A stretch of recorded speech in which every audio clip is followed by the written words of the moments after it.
Bonjour à tous, alors aujourd'hui on va regarder comment garder un bon moral en toutes circonstances et voir tout le travail à mettre en place tous les jours pour s'habituer à avoir du bien-être, un mieux-être tous les jours. Et c'est des petites choses qui vont faire qu'au fur et à mesure vous irez mieux et pour vous éviter de tomber dans la déprime ou de penser à des choses négatives, à penser à un avenir assez noir.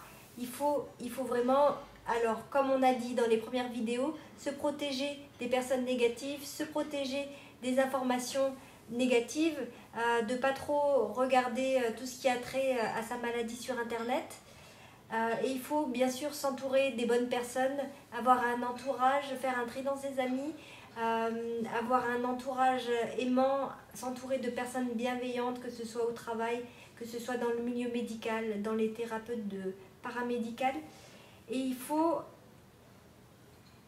travailler, il faut s'obliger à écouter ses thérapeutes, même s'il y a plus fun, il faut toujours faire les exercices qu'on vous demande, honorer tous les rendez-vous médicaux que vous avez, faire tous les exercices de kiné, d'en faire un peu tous les jours, ça vous fera du bien.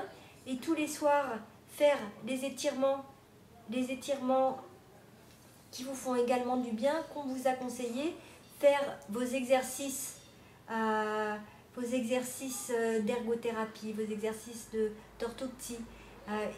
Il y a plus fun, mais on peut vraiment trouver des moyens rigolos de les faire pour alléger. Moi, par exemple, les exercices de kiné, mes voisins doivent me prendre pour une folle, mais je les fais tous les matins au soleil en ce moment sur le balcon. Je voulais vous dire, surtout, ce qui est très important, on le néglige assez. Moi, pendant 10 ans, j'ai pas eu de suivi. Essayez, si vous avez une ALD, en plus c'est pris en charge, c'est très important d'avoir une aide psychologique. Parce que l'entourage, les amis, il y a des choses qu'on peut pas forcément faire des témoignages de tous nos petits soucis. C'est très important d'avoir un bon thérapeute, d'avoir un bon psychologue, d'essayer de faire une psychanalyse ou avoir un suivi psychiatrique. Pendant très longtemps, pendant 20 ans, j'étais très fière de me dire j'ai jamais pris d'antidépresseur. En 20 ans de maladie, j'ai jamais pris d'anxiolytique. Et si, il y a un moment où, quand ça va pas, il n'y a pas de honte à se faire aider, vraiment. C'est très important de même avoir une aide médicamenteuse. Si ça peut aider pendant un mois, pendant un an, faut le faire franchement, parce que c'est pas irrémédiable, c'est pas irréversible, et on peut tout à fait revenir sans être heureux sans. Il faut tous les jours s'attacher au petit bonheur de la vie, tous les jours vivre les instants présents, les choses qui vous font rayonner.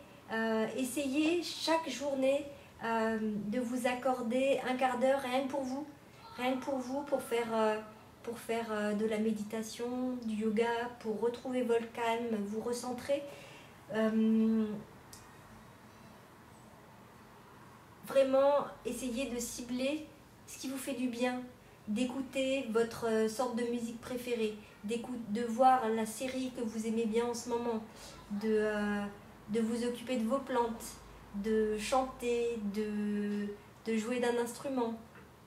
Vraiment, c'est très important psychologiquement de vous faire du bien, de faire ce qui est bon pour vous, tous les jours, un petit peu, et ça ira au bout d'une semaine, d'un mois, d'un an, ça ira progressivement mieux. Gardez le moral, gardez votre calme, cherchez ce qui vous fait du bien, toujours. N'hésitez pas à partager ce que vous trouvez pour votre équilibre, pour votre calme.